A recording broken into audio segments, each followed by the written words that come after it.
una de las enfermedades que tiene mucha alta incidencia, prevalencia y alta mortalidad, y sobre todo en pacientes menores de 5 años, es el síndrome hemolítico urémico, una entidad patológica que puede afectar a cualquier persona, pero que presenta mayor incidencia en niños de 6 meses a 5 años de edad. Esta enfermedad es una enfermedad de la microvasculatura sistémica, por eso se denomina que es una microangiopatía en la cual existe trombocitopenia y trombosis. En esta enfermedad, la lesión alimentar se encuentra en el endotelio de los vasos sanguíneos pequeños, ¿no? Y recordemos que un capilar sanguíneo es un vaso sanguíneo pequeño. Clínicamente se manifiesta por una triada patológica, en la cual se evidencia principalmente anemia hemolítica de etiología no inmune, el consumo de plaquetas que conlleva la trombocitopenia y la falla renal aguda. Dependiendo dónde nos ubiquemos, si estamos en países desarrollados en vías de desarrollo, la incidencia varía considerablemente. Por ejemplo, en países de primer mundo, la incidencia es baja, solamente existe de 2 a 3 casos por cada 100.000 niños menores de 5 años. Países como Latinoamérica, en la cual nos incluimos, la incidencia es mucho más alta, 10 veces más. Y de esto se lleva el primer lugar los países como Argentina, en la cual hay de 10 a 17 casos por cada 100.000 niños. Esta gran diferencia se debe principalmente a la educación y a las medidas higiénico-dietéticas. Ocurre con mayor incidencia y frecuencia en las etapas de calor o épocas de calor, primavera y verano, y coincide, ¿verdad? En época de calor existen más individuos que cruzan con cuadros diarreicos. No existe predilección por hombres o mujeres. Afecta de la misma manera y de la misma cantidad tanto a hombres y mujeres. La mayor incidencia o el mayor riesgo está en este grupo etario. ¿Por qué? Porque a esa edad inician lo que se llama alimentación complementaria de los pacientes, ¿no? Y por eso la incidencia está siendo más alta en ese grupo. Independientemente donde los ubiquemos, la mayor incidencia se encuentra en los menores de 4 años. Y dependiendo también, como pueden observar en esta gráfica, el principal serotipo o serogrupo de agente etiológico es la E. coli, y el serotipo más común es el 0,155, independientemente si es menor de 4 años o mayor de 65 años. El agente etiológico es el mismo. A lo largo de los años, la clasificación ha ido variando. ¿Cómo siempre? Inicialmente esta enfermedad se llamaba síndrome hemolítico urémico típico y síndrome hemolítico urémico típico. Así se conocía. Pasó el tiempo, después le llamaron síndrome hemolítico urémico diarrea positiva, síndrome hemolítico urémico diarrea negativa. Y en el 2017 se realiza nuevamente una clasificación que lo subdivide en síndrome hemolítico hereditario, infeccioso adquirido y no infeccioso adquirido. Entonces, a pasar los años, la clasificación varía y cambia. Dentro del componente hereditario se refiere principalmente a las mutaciones genéticas. Y estas mutaciones se observan principalmente complemento, principalmente por C3, CD46. Mutaciones en los factores de coagulación, principalmente por factores de Guillain-Barré, y errores innatos del metabolismo de la vitamina B12. Dentro de las infecciosas adquiridas, pues, aquí está el grupo más predominante, el 70% de las causas. Tenemos principalmente la infección por la E. coli, el serotipo 0157. Otras infecciones que también pueden favorecer el desarrollo son la Shigella, HIV, virus hepatitis B, C, el estreptococo. Y dentro de la etiología no infecciosa adquirida tenemos principalmente con la toxicidad de ciertos medicamentos, principalmente los emetor. Son medicamentos inmunosupresores que se utilizan con mucha frecuencia en pacientes trasplantados. Los anticarcinúricos, que se utilizan principalmente en aquellos pacientes con síndrome nefrótico resistente, o también se pueden utilizar en el grupo. También podemos observar que los anticonceptivos orales también pueden favorecer el desarrollo de esta enfermedad. Y otras condiciones que nos predisponen son principalmente la presión alta, tumores y trasplantes. Pero en el 2021 las guías que ha habido se reúnen nuevamente y comentan y dicen que esa clasificación no es completa. Entonces, ellos lo dividen en dos grandes grupos, ¿no? El síndrome urémico hemolítico asociado a una infección y el síndrome hemolítico urémico atípico, que puede ser primario o secundario.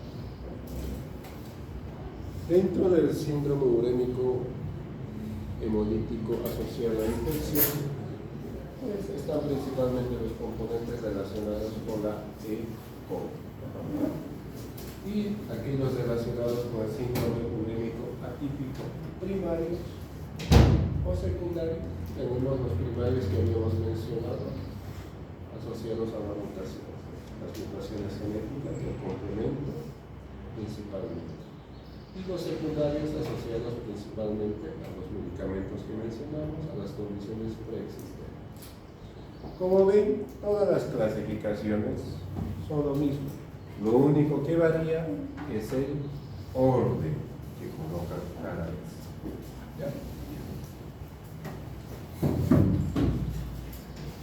La etiología de la enfermedad a nivel mundial es el mismo. Finlandia, América del Sur. Serotipo E. coli 0157. Lo mismo. Entonces, el agente etiológico más común, independientemente de la edad, es la E. coli. Y el serotipo más común, 0157. Esta enfermedad llegan a los hospitales 2 a 3 casos por cada mes. Y la mayoría requieren terapia diagnóstica. Este agente ingresa de varias maneras al cuerpo, siendo la principal manera la carne contaminada por este agente etiológico. Recordemos que este microorganismo sobrevive en la carne cruda. Y actualmente las tendencias de nuestra alimentación nos gusta comer la carne cruda, ¿verdad? Entonces, si la carne no está bien cocida o tiene una buena cocción y está contaminada con este agente, lo más seguro es que nos va a comer. Recuerden también, de persona a persona, nos gusta ir a la piscina. También pueden decir eso. Contacto con animales y un cierto porcentaje se desconoce. Pero principalmente, como pueden ver en esta imagen, son los productos derivados de la leche. Por eso una leche que no está pasteurizada también puede predisponer a favorecer el desarrollo.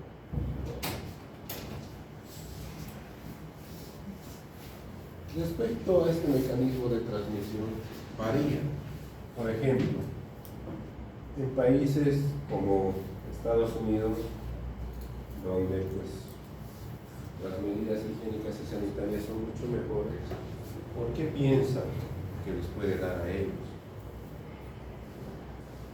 Porque recuerden que las hamburguesas, las carnes que venden son grasas, ¿verdad? Que cuando parten la hamburguesa, dentro de la carne, ¿cómo está? No, ¿verdad? No está muy porcionado por ese mecanismo. Generalmente en países desarrollados, ¿no? Pero mientras acá, pues, la leche que no está pasteurizada o los alimentos contaminados, ¿no? Todos esos microorganismos, independientemente por donde uno lo adquiera, llegan a colonizar el intestino. Una vez que llegan en el intestino, se adhieren y proliferan. Una vez que proliferan, empiezan a producir su toxina, que en este caso se llama la toxina Shiga, ¿verdad? Esa toxina Shiga llega al torrente sanguíneo y en el torrente sanguíneo se distribuye de manera sistémica a todos los tejidos del cuerpo. Pero esta toxina tiene predilección por ciertos órganos porque tiene receptores en mayor cantidad. Y esos órganos son, miren, el riñón, principalmente, puede afectar al aparato digestivo, al corazón o al sistema nervioso central.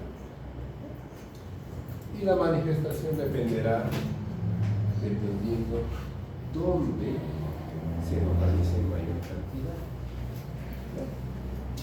Una vez que se diseminan, se unen a las diferentes células y utilizan mecanismos de transporte para ingresar dentro de la célula. Y una vez dentro de la célula, utilizan la maquinaria para la síntesis de proteínas para inhibirlas. Y de esta manera inhiben la síntesis proteínica y la célula muere o fallece. Una vez que la célula fallece, pues recuerden que las células endoteliales se desprenden y exponen la membrana basal.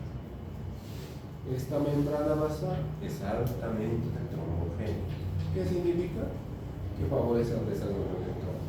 Entonces, una vez expuestos, empiezan a unir las plaquetas y de esta manera las plaquetas descienden, se empiezan a destruir los eritrocitos y generan anemia y empiezan a desarrollarse trombos. Y estos trombos están obstruyendo los diferentes órganos del cuerpo. La evolución de esta enfermedad es que empieza con la ingesta.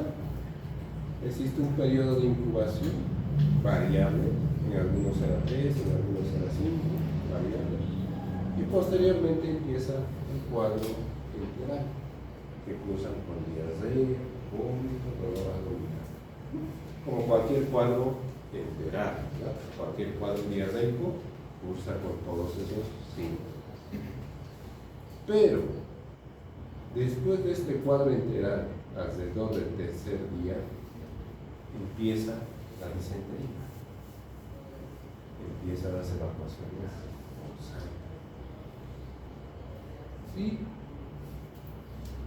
el individuo se vuelve pálido, blanco, porque está perdiendo una gran cantidad de sangre y se está generando una gran cantidad de hemólisis en el cuerpo. Y se vuelve pálido. Y desde este punto, algunos se van a sanar, otros no se van a sanar. La mayoría de los casos, el 85%, remiten solos. Y solamente el 15% de esos individuos va a desarrollar un síndrome hemolítico urémico. Entonces, la evolución típica de esta enfermedad son pacientes que empiezan con diarrea. Pasa 3 días, empieza la disentería. Y junto con la disentería viene la palidez. Esa es la evolución de esta enfermedad. Entonces, cuando veo un paciente que empezó con diarrea y se volvió blanco, es un síndrome hemolítico urémico hasta descartar lo contrario. ¿Ya? Y ese 15%, pues, que desarrolla un síndrome hemolítico urémico, pues desarrolla la triada clínica o la triada patológica, que son anemia, plaquetopenia y parar renal. La anemia se observa en el 100% de los casos. Y generalmente los niveles de hemoglobina son menores o iguales a 7 gramos, dependiendo de la gravedad. La prueba de Hus negativo, los niveles de bilisubina van a estar elevados, ¿no?, a expensas de la indirecta, porque recordemos que la destrucción del eritrocito libera bilisubina, y la bilisubina que se libera es la indirecta. Cuando existe lisis, el LDH sube. Todo eso. Y si se realiza un frotis en sangre periférica, se va a observar lo que llaman los esquistocitos. Los esquistocitos nada más son fragmentos de los eritrocitos que han sido lisados. Nada más. Dentro del componente de las plaquetas se observa principalmente plaquetopenia. Y plaquetopenia pues se define menor a 150.000 milímetros. Y la gravedad o el descenso de la plaquetopenia puede ser leve, moderada o severa. Y en el extendido periférico pues se va a poder observar formas inmaduras de las plaquetas, lo que se denomina macroplaquetas, tratando de compensar el déficit de plaquetas que existen. Y a nivel renal, mencionamos que esta es una enfermedad de vasos pequeños. Y estos vasos pequeños se caracterizan por la formación de trombos. Y estos trombos obstruyen el capilar glomerular. Esta obstrucción puede ser leve o severa. Y dependiendo al grado de obstrucción, dependerá la sintomatología renal. Por ejemplo, miren en este capilar, estos puntos rosaditos que ven son los trombos que ocurren en esa enfermedad. Entonces, si está tapado el capilar, pues no va a haber filtración, no va a haber circulación. Y eso se va a manifestar como una lesión de la válvula por falla renal. Dentro de los laboratorios, como diré, aparte de esos 3 órganos que son afectados casi en el 100% de los casos, también se puede afectar otros órganos. Y cuando afecta a otros órganos, el pronóstico es malo, peor. Miren, acá tenemos, miren, la afectación cardiovascular es muy frecuente, hasta el 25% de los casos. Puede haber principalmente pericarditis, pericardio, falla cardíaca, miocarditis. También puede afectar, miren, el aparato digestivo. Puede afectar el intestino, el hígado, el páncreas, pudiendo llevar a una hepatitis o a una pancreatitis o intolerancia. También puede afectar otros órganos, ¿no? Entonces puede afectar cualquier órgano. Pero si afecta a otros órganos, el pronóstico es bajo. El diagnóstico de esta enfermedad pues se basa en la sospecha. Y la sospecha se basa en la realización de una buena historia clínica, realizar una buena anamnesis y un buen examen físico. También en los laboratorios de sangre, los exámenes como la orina y el control físico. Pero esta enfermedad se diagnostica si la sospecha. Si no la sospecha, pues va a estar ahí el paciente. Dentro de los paraclínicos existen muchos que nos pueden o se puede solicitar. Dentro de los laboratorios, alteraciones hematológicas, resultado de la hemólisis, ¿qué podemos encontrar? Aumento de la LDH, el reticulocitos aumenta, las aponeurinas disminuyen, la bilirrubina indirecta sube, principalmente eso. Dentro de las plaquetas se observará la trombocitopenia, en la fórmula blanca puede haber neutropenia, los sistemas de coagulación TP y TPT normal.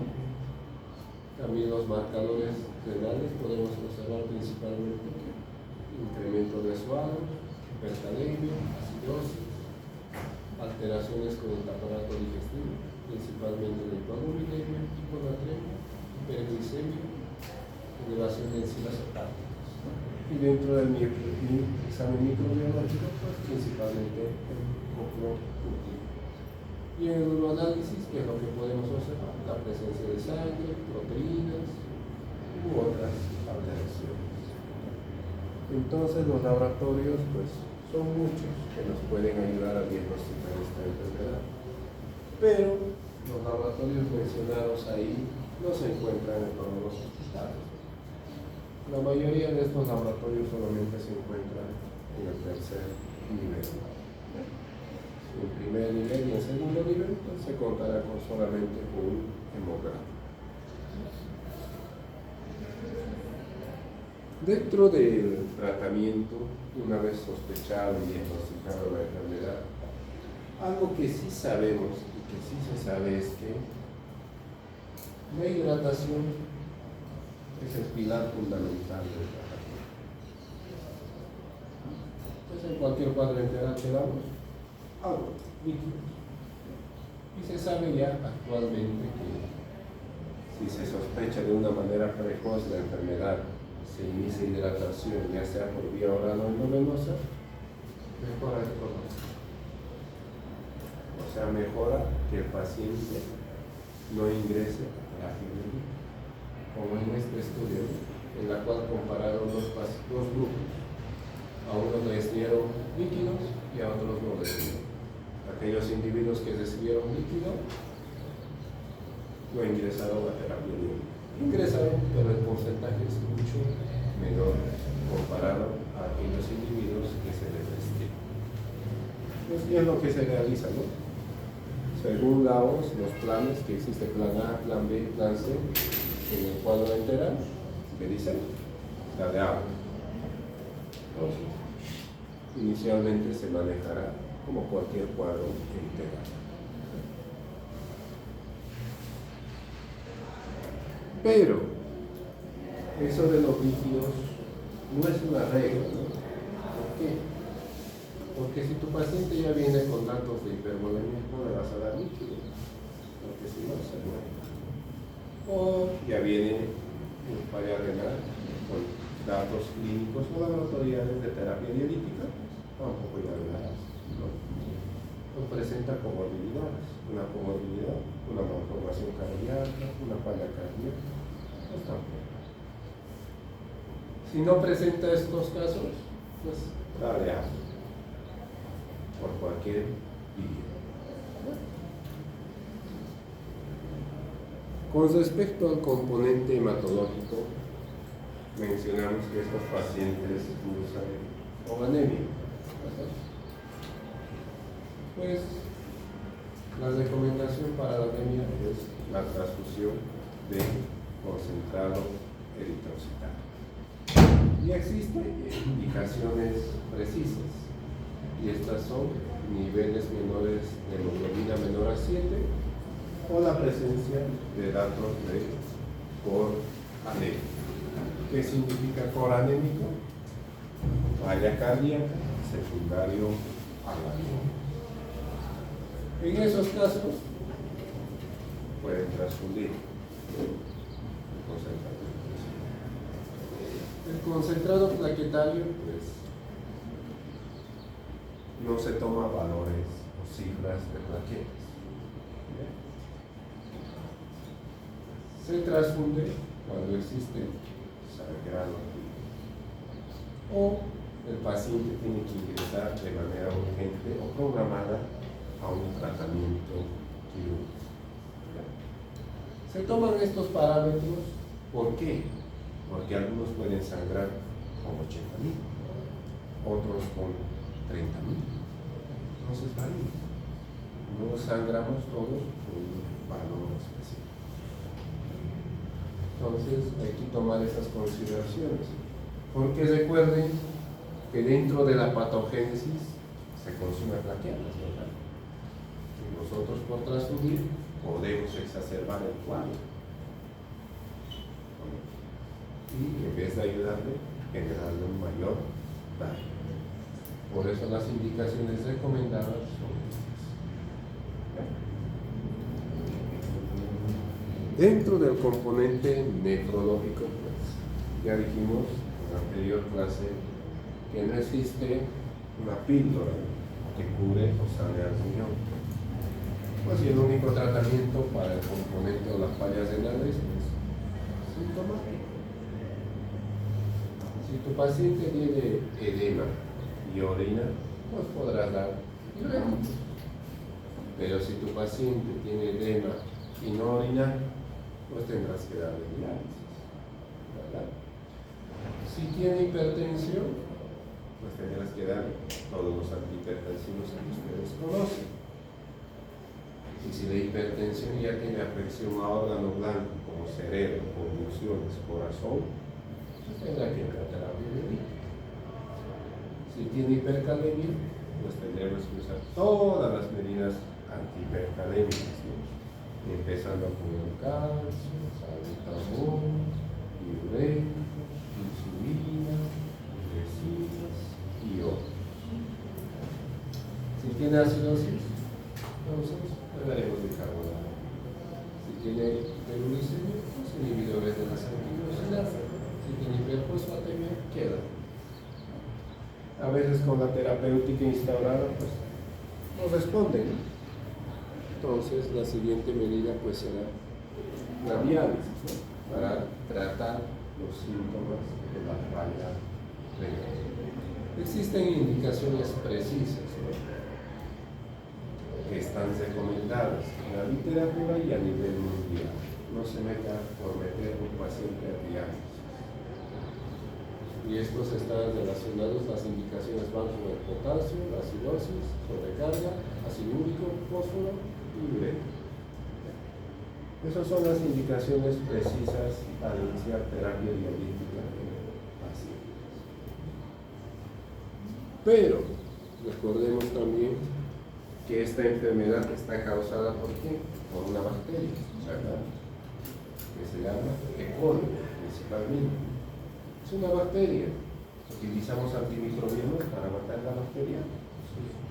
¿Sí o no? Recuerden que la enfermedad está causada por el producto de la bacteria, que se llama la toxina. Si ustedes dan un antibiótico, ¿qué creen que va a pasar con la bacteria? Va a explotar. ¿Y qué va a liberar? Más toxina. Entonces puede generar mayor daño. Entonces, hay indicaciones de cuándo iniciar antibióticos, sí existen, pero no en todos los casos. Actualmente, a nivel mundial, se está estudiando qué vamos a hacer con esta enfermedad, ¿no? Y las terapias actuales van dirigidas bien. Podemos utilizar terapia de reemplazo renal, o sea, la diálisis, o hemodiálisis, o la terapia de reemplazo renal continua. ¿Para qué? Para limpiar las toxinas y todos los mediadores inflamatorios. Podemos utilizar. Pero en este caso pues será indicado en aquellos individuos que ya tienen terapia dialítica. Otros también refieren que la exsanguinación de plasma también sirve. Sirve bien para retirar las toxinas y los mucopolisacáridos de las bacterias. Se puede hacer. Si se tienen las condiciones, pues lo podemos hacer. Otros refieren también uso de antimicrobianos, principalmente los macrólidos. Y los macrólidos se está estudiando principalmente la citosina, que tiene una actividad de inhibir la síntesis proteica, inhibiendo la subunidad 50S. También se puede utilizar. ¿Ya? Otros tenemos los shigamat, que favorecen el aclaramiento de la sangre y se tiran las toxinas. Pero todas estas terapias están en esto. No se tiene todavía en el medio. Bueno, la citromicina no tenemos, pero nadie lo usa. Porque todavía están estudiando. Y ya cuando exista, pues, y también hay otra fuente, pues, que están realizando vacunas contra esta enfermedad. Pero pues el costo de las vacunas va a ser muy caro, ¿no?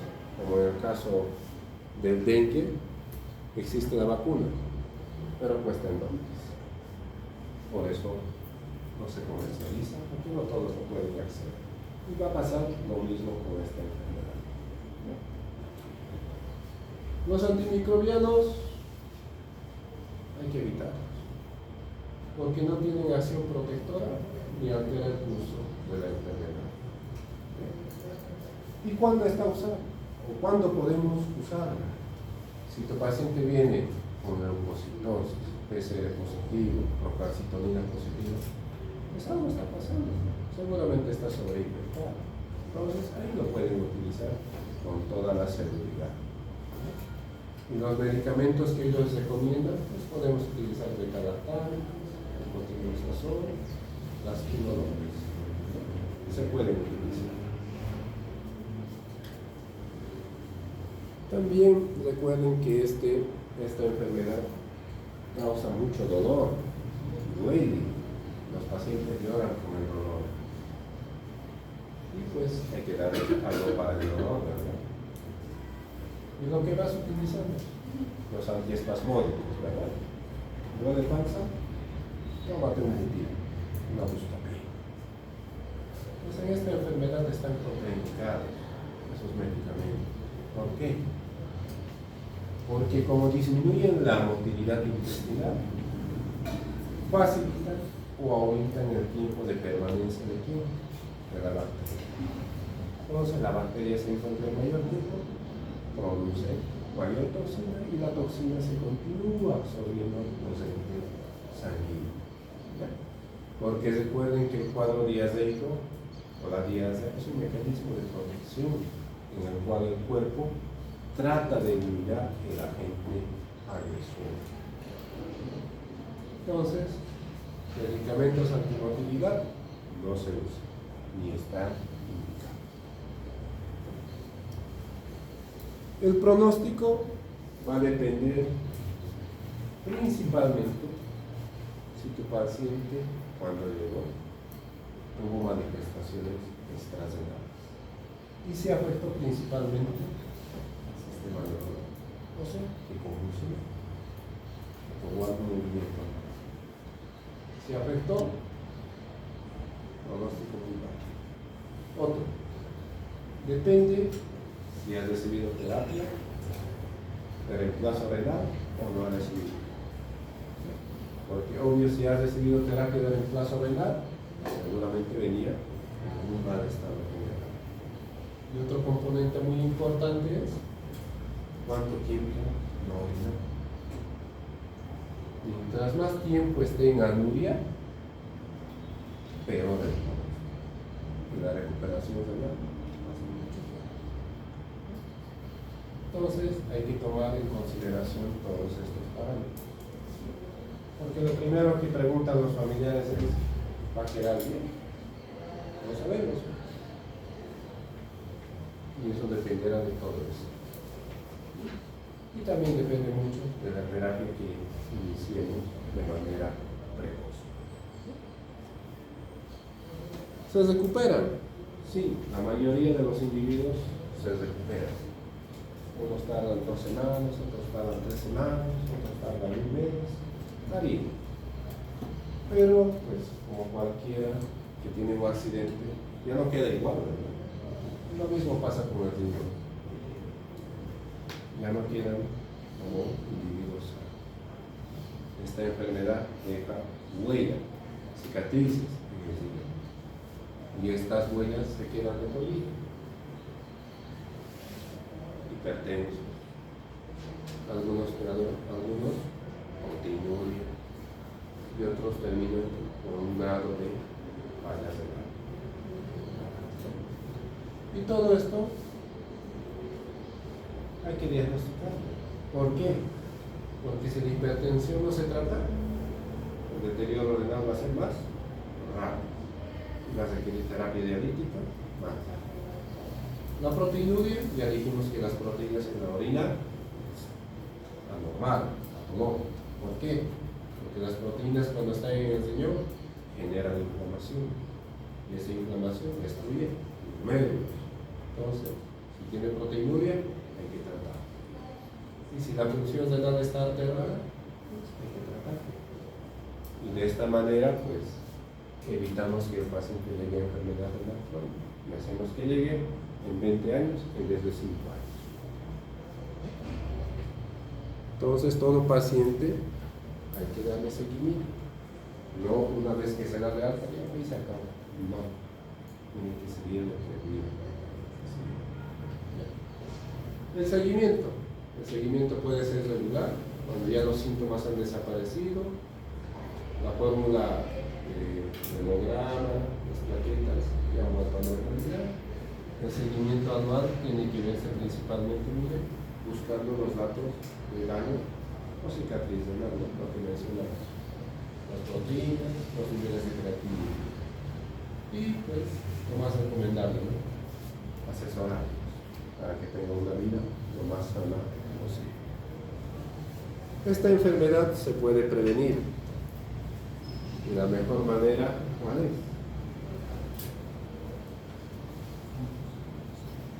Evitar la ingesta de carnes crudas o poco cocidas.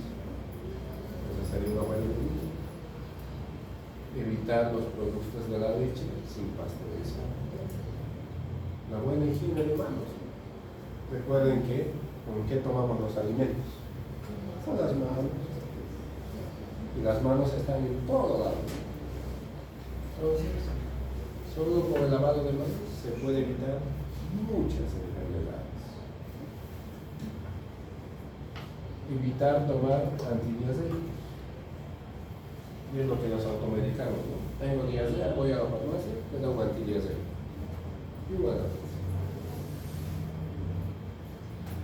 y pues recordemos que hay que acudir pues, a alguien que sepa, al médico. Y pues, si hay diarrea con sangre, o más de eso.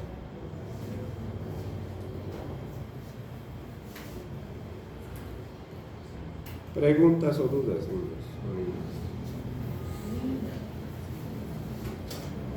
Entonces, ¿qué recomendable lo que decían los vegetarios? ¿Qué?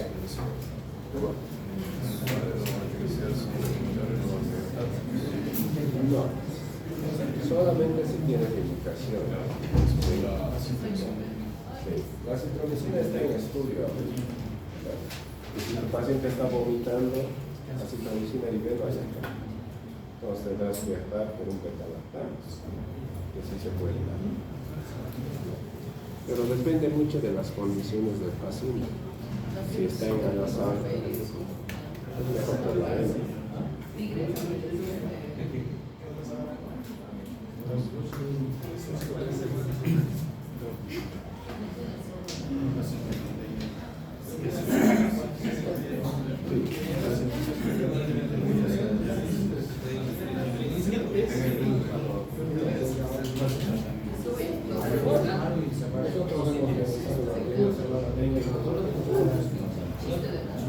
Si sale una plaqueta, suspende ese paciente.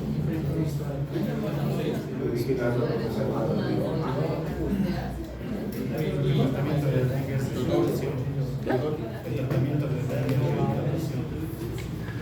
sí, pero los pacientes renales,